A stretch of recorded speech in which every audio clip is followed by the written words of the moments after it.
বিরিয়ানি কি করস? দেখতেছেন না কানেকশন দিতেছি। তুই এখানে কানেকশন দিস কে? এটা তো তোর গলি না, অন্য জায়গায় কানেকশন দে যা। কে এগুলি কারো বাপের? আবার মুখে মুখে কথা কস, এগুলি আমার কখন আর এগুলি তো ঢুকবি না, যা ভাইরা। কে আপনার ব্যবসা আপনি করবেন, আমার ব্যবসা আমি করবো। আপনার লই এটা আমার ব্যবসা শিখাস তুই? আমার ব্যবসার ভাইরা, আমার কর্মচারী বাগাই নিয়ে আমারই ব্যবসা শিখাস তুই বেটা? আপনার ব্যবসা মালাম করি রাত্রে বেতন বেশি দিয়েছি গাড়ি হাতে আমার লগে আছে। আপনার তো মেয়ে কানেকশন ঠিক লাইন ঠিক করেন, কাস্টমার এমনি দিয়ে আবার আমার জ্ঞান দিতে সর, যা ভাইরা যা। আপনি ক্ষমতা দিয়েছেন আলম ভাই, তোর লাগি ক্ষমতা দে আমু, ভাইরা যা। গায়ে দিয়েছেন রিয়াইতে নাম তো, নাম নাম নাম। যা, যা।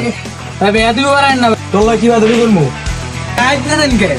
আমরাও কিন্তু গায়ে হাত দিতে পারি, যা। কামনা কিন্তু ভালো করলেন না। কোনো দিনে না ওই রেট দেখাবো না, দেখতো